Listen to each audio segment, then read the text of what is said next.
bicara soal hot nih. Ini ada contoh soal nih. Contoh soal dalam jejaring kerja. Coba perhatikan.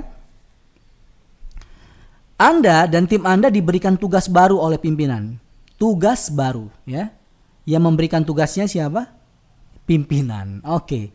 Tugas tersebut merupakan tugas yang lumayan baru dan memang totally ada beberapa teman itu nggak pernah mengerjakan sebelumnya. Ya, begitu juga dengan kita. Akhirnya karena nggak pernah mengerjakan, kita merasa kebingungan dan juga mereka semua belum memahami maksud dan cara mengerjakan tugas baru tersebut. Sikap kita gimana kira-kira?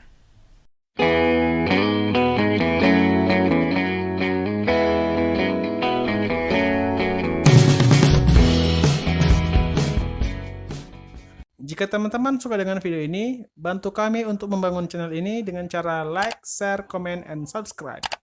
Dan jangan lupa aktifin juga tanda loncengnya, supaya teman-teman selalu mendapat notifikasi video terbaru dari channel ini.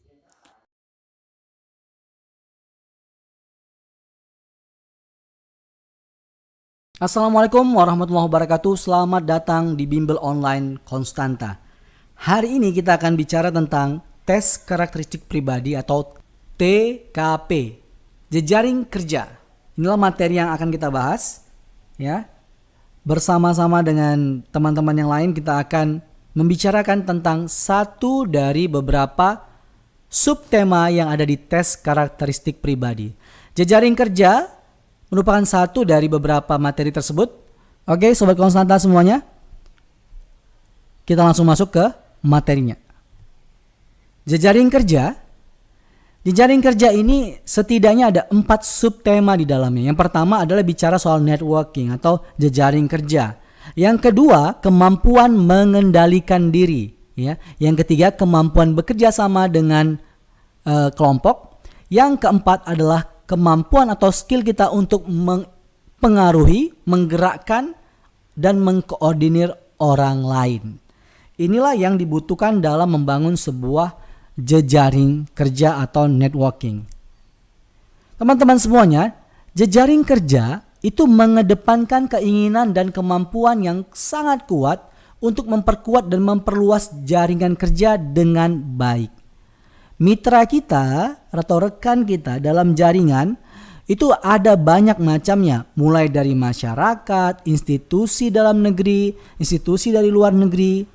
Itu yang akan kita hadapi jika kita masuk dalam sebuah organisasi birokrasi di pemerintahan. Nah, pada soal jejaring kerja biasanya terdapat unsur kinerja dan koreksi. Jadi ada juga check and balance di dalamnya. Oke. Kemudian kemampuan mengendalikan diri. Ini adalah suatu tes ya. Itu tes kemampuan untuk mengendalikan diri, tujuannya adalah mengukur tingkat kedewasaan seseorang dalam mengontrol emosinya ketika menghadapi situasi tertentu yang tidak disukainya. Nah, skill ini nih, kemampuan ini itu merupakan salah satu inti dari kedewasaan seseorang, maturitas seseorang ya. Setiap orang pasti bertambah tua, namun belum tentu bertambah dewasa. Nah, yang jadi faktor utamanya adalah atau menjadi kriteria penilaian utamanya adalah apakah orang tersebut makin dewasa atau tidak, adalah kemampuannya makin mampu untuk mengendalikan diri atau tidak. Oke, berikutnya.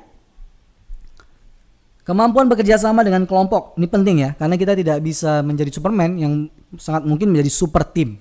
Kemampuan bekerja dalam kelompok itu tujuannya adalah mengukur tingkat kedewasaan Anda, ya, tes tersebut. Tes kemampuan bekerja sama dalam kelompok ini tujuannya mengukur tingkat kedewasaan dalam kerjasama dan mempertanggungjawabkan atau menanggung resiko dari apa yang telah dilakukannya untuk dilakukan oleh tim yang berada di dalam atau di bawah kewenangannya. Jadi bicara soal tanggung jawab, ya, tidak cuma sekedar bekerja sama, tapi ujungnya adalah bicara tentang tanggung jawab. Kemampuan bekerja sama dalam kelompok dan karakter bertanggung jawab ini sangat penting. Sangat penting untuk dimiliki oleh setiap pegawai. Karena setiap tindakan seorang pegawai akan memiliki efek atau dampak yang sangat luas ke masyarakat, ya, dan termasuk pegawai lainnya. Jadi materi ini, konten ini sangat penting. Berikutnya, yang terakhir, yang keempat adalah kemampuan menggerakkan dan mengkoordinir atau mengkoordinasi orang lain.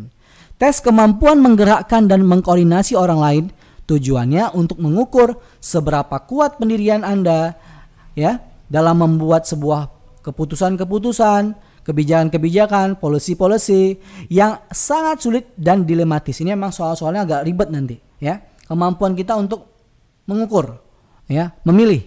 Nah, seseorang yang tegas, kalau dia tegas, otomatis dia tidak akan ragu-ragu membuat sebuah keputusan yang benar meskipun ada dampak atau efek yang ditimbulkan bagi orang-orang tertentu. Ya.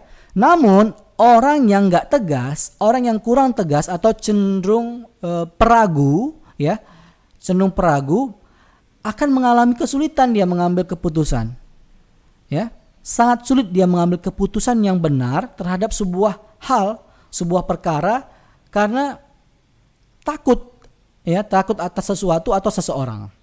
Nah, karakter ketegasan ini menjadi poin utama penting dalam penilaian kemampuan menggerakkan dan mengkoordinir orang lain dan menjadi hal yang penting bagi calon ASN. Inilah materinya.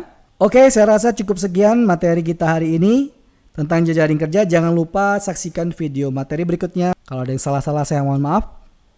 Assalamualaikum warahmatullahi wabarakatuh. Jangan lupa tonton video kami yang lain ya.